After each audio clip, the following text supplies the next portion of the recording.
Continuer avec un autre type de mysticisme.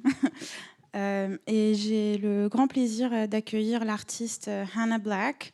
Hannah, where are you? Ah, thank you, Hannah. Ok, donc moi j'ai donc Hannah Black, une artiste qu'on ne présente plus, mais que je vais quand même essayer de présenter brièvement, qui est donc née au Royaume-Uni, qui vit aujourd'hui entre Marseille et New York, où elle enseigne. Parfois. Et Hannah, donc tu as fait le MFA Art Writing à Goldsmiths College, tu as aussi fait le Whitney Independent Study Program à New York en 2014. Tes expositions les plus récentes, il y en a plusieurs. Je mentionne pour celles et ceux qui sont à Liverpool qu'il y a la très belle exposition collective à Walker Conversations.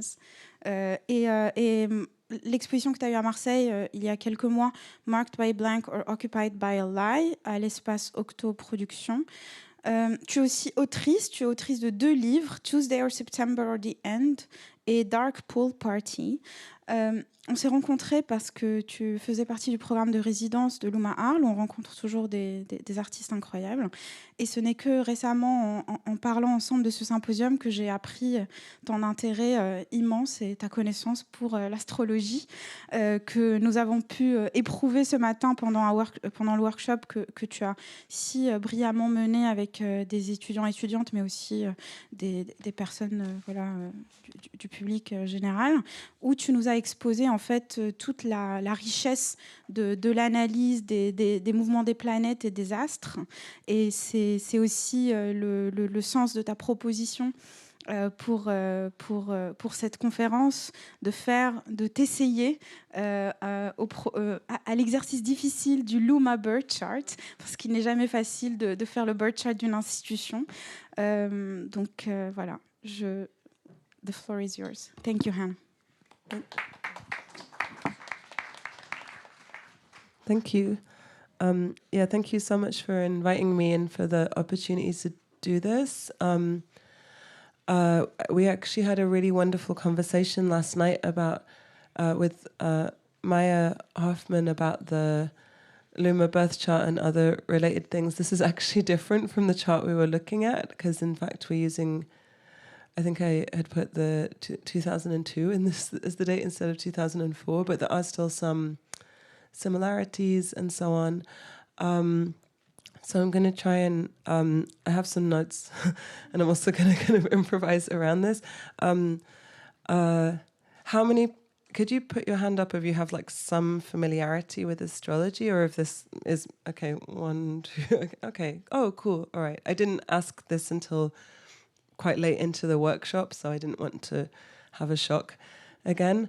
I'm using I'm using whole sign for any deep astrology nerds, just because it's a little more simple than other house systems, and it's also the most traditional house system. One thing I love about the LUMA birth chart is that it's a Libra. LUMA is a Libra. This is from the, sorry, just to clarify, this is from the moment that the LUMA was kind of signed into being. So it's kind of maybe similar to when someone would do like the chart of a nation, where you would take the kind of moment of the Declaration of Independence or whatever it might be. So LUMA's a Libra rising, so it's very charming and also a little bit combative on the sly. Kind of the interesting thing about Libra rising is it means you have an Aries descendant. So it means in terms of your initial way of coming across, it's very oriented towards beauty and harmony, but then in terms of your mode of thinking about partnership, it's maybe more oriented towards it's a little more fighty. So that's the kind of surprise of Libra rising. I actually really like to think, because there's a way that the chart is structured in a very specific way. So like a Libra rising will always, and at least in a whole sign, a Libra rising will always have a Capricorn IC, and will always have a Cancer midheaven, and will always have an Aries descendant. And I think it's interesting to think about why those things might be interrelated, like why someone who comes across quite charming might be someone who's also quite willing to kind of like fight for their own opinion in the sphere of partnership, and why they might also be someone who comes from, in a sense, comes from a sense of authority in their childhood or roots, and why they might also be someone who's preoccupied with questions of care in their public life and how those things might all be enmeshed together. So not only is Luma Libra rising, which is great for an art institution because Libra is associated with art and form and so on, but it also has a beautiful Cancer Venus right up in the midheaven of the chart. That's like pretty much at the top of the chart. So that's also, again, something that it's kind of gratifying from an astrological perspective to see in an art institution. It's like this top of the chart is like where you appear in public. It's where things are most prominent. So having Venus there is like, oh, questions of beauty are very prominent, and this is something everyone can see and celebrate. However, it's actually funny because initially I thought the time was 10:30 a.m. We've had a lot of, been through a lot in terms of arriving at this final time. But so initially I thought the time was 10:30 a.m. And what that meant was that the midheaven was exactly conjunct Venus, which is like, everyone just thinks you're so beautiful and you're so concerned with questions of beauty. It's great. And because it's Cancer, it's like inflected with a sense of care and like family and home and roots and vulnerability. We'll get to that later. But actually in the chart, in the 1115 chart, which is apparently the more accurate one, it's actually conjunct Saturn. And Saturn in Cancer is an interesting placement. Saturn is to do with, it's probably Saturn's like authority, rules. It's the reality principle. It's like kind of associated with the kind of, it's like daddy figures, daddy issues, that kind of thing. And so like Saturn on the midheaven, it's like you're an authority and people know you're an authority. I guess what's interesting, and then also it's not marked super clearly here, but you'll see it's a 21 degree Saturn in Cancer, pretty much right on the midheaven, and it's opposite a 21 degree Chiron in Capricorn on the IC. So MC IC is like, IC is home, MC is world, IC is roots, MC is like where you're aiming towards, like your horizon or whatever. You know, like what's beneath your feet, what's above your head. It's extremely structural in that way. So actually to have a pair of planets in opposition along that is quite meaningful. Also in this case, it's interesting because I think, so the vibe this gives me is that there's something, in a person, a Saturn-Chiron opposition means you're dealing with questions of like healing and confronting ancestral, let's say like ancestral pain, ancestral wounds and wounds of kind of lineage are being activated. Chiron is about pain, but it's also about healing. Maybe that's maybe pain is always about healing, and maybe healing is always about pain, and Chiron is the thought figure of those things. And Saturn is to do with authority, as I said, but Saturn in Cancer is a kind of authority that expresses itself through vulnerability. So in this, and actually a couple of other ways the whole chart does kind of suggest to me, not that a whole chart has to have one particular theme, but there is a kind of like, something is being worked through the institution of Luma, something is being worked out to do with a kind of like, the vulnerability of authority, or like kind of either like authority that could be taken from the capacity to be vulnerable, or the kind of vulnerability that resides within an authority position. You can also see that looking at the Pluto. Obviously it's the early 2000s, so Pluto's in Sagittarius. Like anyone here born in like late 90s, early 2000s, congratulations, that's your Pluto sign. It's like it's like Pluto's, as we talked about a lot this morning, Pluto's to do with like alchemical transformation.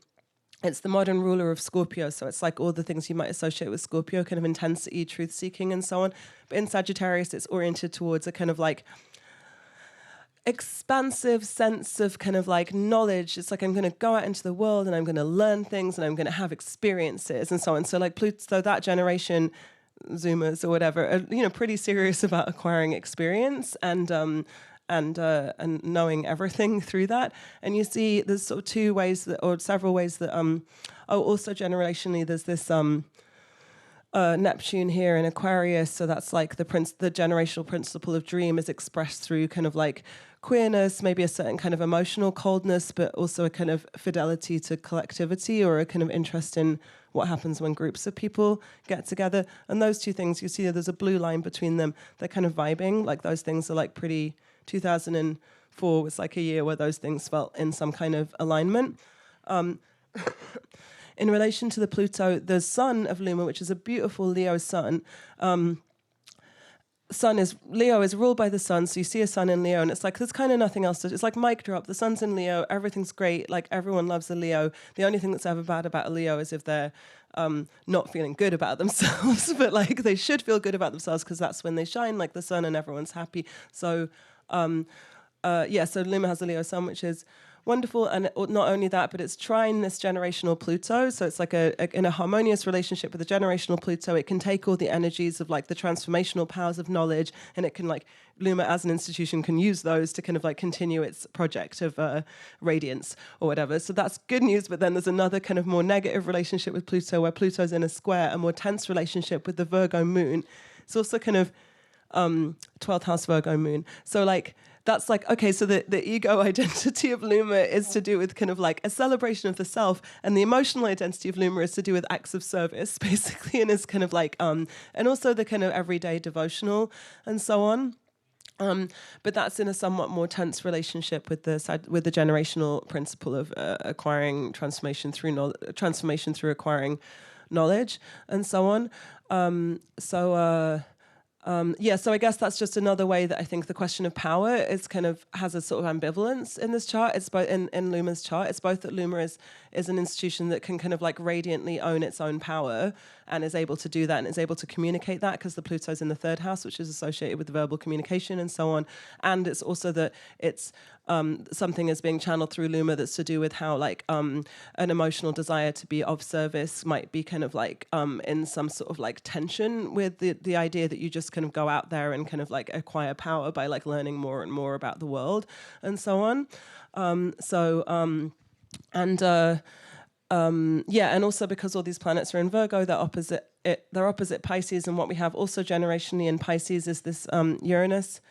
5 degrees Uranus in Pisces. I kind of found this one really hard to think about. I've never really thought about it before. Maybe people who are born in the late 90s, early 2000s would have more insight into it. I guess it's like the principle of kind of sudden change or sort of queering is in this kind of like dreamy emo kind of sign or whatever. So I guess it's like the edges of the short shock have been softened to some degree here, but I think it also means that there'd be something deeply unconventional about the ways that Luma as an institution goes about expressing its desire. And it is, it's funny because you have like this, in Virgo, there's like a Moon, Mercury, Mars, and Jupiter all basically conjunct in Virgo. So that's like enormous power of expression of feeling, kind of, which makes sense. There's even a giant tower to show it or whatever, but like enormous power of expression of feeling, but all opposite Uranus, so all somehow like queered or given this sort of some kind of like charge of like radicalism from this opposition with Uranus, kind of from a sort of like full moon position with Uranus. And it's also, so I mean, it's in, so I think I mentioned this morning, but it's like I really admire the like Pisces Virgo axis. It's my favorite axis because it's the axis of the sacred, basically. It's kind of, the Pisces is the sacred in relation to like the oneness of God or like whatever, or the oneness of the cosmos or however that might be thought about. And then Virgo is the devotional in the sense of what you actually do as a kind of praxis, what actually expresses your devotion in the everyday. So like meditative practices or like ritual practices of any kind, like kind of washing, ways you eat, like all the kind of everyday substance of like how the sacred grounds itself in actual human life or whatever. So actually it's really beautiful, I think, in an art institution to see this activated, and it's also kind of extremely appropriate that there's a symposium about magic and superstition happening at Luma, because clearly these are things that are very activated for the institution. I also have a Mars in Virgo. I think I'm literally like, I try and clean my house and I end up just like scrubbing like one tiny corner of like the stove or something. I think it can sometimes give a maybe like excessive grounding in detail. Maybe there's a sense of getting somewhat bogged down in detail, but it also gives you like an extreme kind of intellectual precision. So that's also kind of cool to see. And again, it's like, Mercury's there, which is like Mercury rules Virgo, and it's in Virgo, and it's conjunct the moon, which is in Virgo. So these are all kind of like quite powerful, like the placements, even though there's not necessarily communication between the sun and moon, they're both in quite like powerful positions in relation to themselves. Let me see what else I wanted to say. I was going to like get any other amateur astrologers in the audience to contribute, but I was told that would be too chaotic. So, yeah, I guess, this is what I wanted to say. Maybe I can, I think it's, I hope it's not saying too much to say this, but I think it's so striking that an institution that has its midheaven, its most public point of the chart in Cancer, a sign that is profoundly associated with motherhood and the matrilineal, is both named after the founder's children and seems to have a kind of like matrilineal, from just like stuff I've read online, seems to have a kind of matrilineal relationship to the founder's family. I think I just think that's kind of one of these like nice moments where you're like, astrology's real. I mean, it's both everything's real and not real. Who cares? But and if you think about all the signs, I mean, okay, again, as I said this morning, it's like in a sense you can think about this kind of wheel as like 6 dyads instead of 12 different signs. It's 6 dyads or 6 kind of like binaries or oppositions that are not binaries but are in fact kind of folded together or imply each other. So there's kind of ways that like this again another kind of activated pair of signs in the chart, the Cancer at the top of the chart and with the Saturn and Venus there, and then the Capricorn in the 4th house, the bottom of the chart with this woundedness there, with a kind of wound to do with home. I mean, it's also like, it just makes, I mean, it's just these kind of like dialectics of like authority versus like a kind of the authority of the inner life versus the authority of the outer life and so on, and how those are in some ways kind of because it's a Libra rising chart, that always produces a kind of weird inversion. I mean, it's interesting that Libra rising, which is supposed to produce an incredibly charming and personable kind of like, it's supposed to produce a sort of like orientation towards the other. What it also does is it just like flips all the house positions so that at least in whole sign it's like every sign is in the house that's like most uncomfortable for it. So it's like the principle of kind of like nurture and home is up there right in public. And the principle of like home is somehow also to do with questions of authority and what you should and shouldn't do. I feel like that, I guess that, I mean, whatever, I guess that does in some ways. I mean, I'm saying this as a Libra rising myself, but I absolutely feel with the Cancer 10th house North Node. But, astrology fans, but I do feel there's always something sort of like almost nauseatingly vulnerable about art in a way. I mean, I guess in some senses it's like interesting to see that in an art institution, because the institutionality of art is part of what kind of protects it from being from this sort of like incredible, can sometimes feel like this incredibly like precarious and vertiginous position of vulnerability, in the sense that like being an artist is like you're kind of given a room and it's like do anything and see what it says about you kind of, but it's nice that maybe that's like shared somehow in the institution. It's like I wonder if it's something to do with like Luma's kind of relationship to home. I know there's like a somewhat like, I mean, yeah, maybe like there's a complex relationship between like many layers of complexity about how Luma has both produced a sense of home and built a sense of home, because Saturn in Cancer wants to build home and wants to build family, and how it's kind of like motivated by some sort of feeling of perhaps, I wouldn't say exactly homelessness, but a sort of something that is also like the kind of sadness of home, the melancholy of home. I wonder what I should end on. Well, let's talk about the nodes. Actually, so the nodes are in the Western tradition. I guess the nodes are like your south knows where you're coming from, and your north knows where you're going to, and your south knows what you come into this life already knowing how to do, and your north knows what you don't know how to do, but you should probably try and learn it.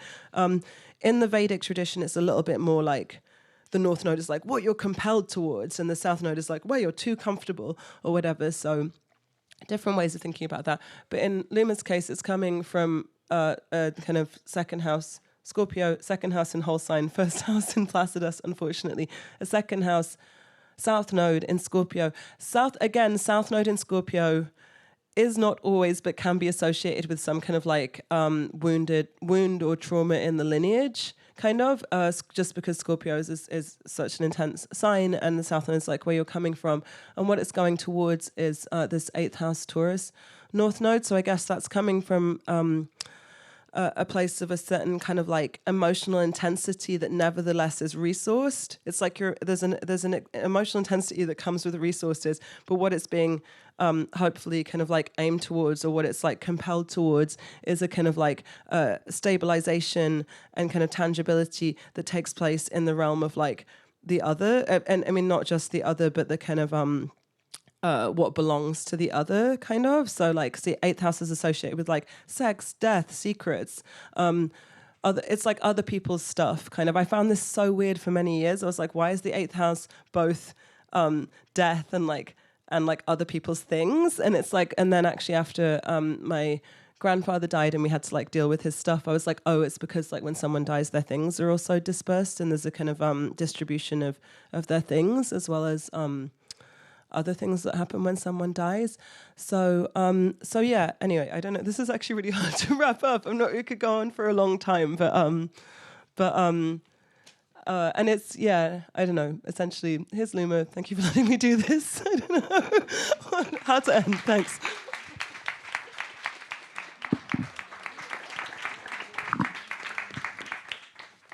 Thank you, Anna. It's always good to learn where we are. Maya, what's your verdict? Do you because there's an expert in this room about astrology, that is Maya Hoffman. This is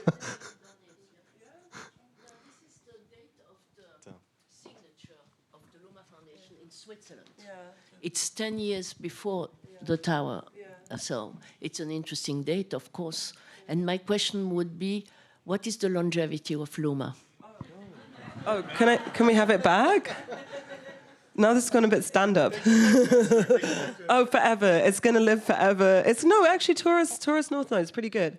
I think you're doing great. I think 500 years from now, everything else will be a smoking ruin, and LUMA will still be putting on art exhibitions. No, I actually do think with the Taurus North Node, it seems pretty stable. There's a Taurus North Node, so I think it's aiming towards stability, and it's like quite rooted. There might be some pain to work through first, though, but that's normal. Thank you, Anna. One thing that must be told is like Anna is a particularly brave artist who's afraid of nothing. Now, but maybe the audience doesn't know it, but she's afraid of nothing. So I was afraid of this moment, and I'm really happy that almost it passed.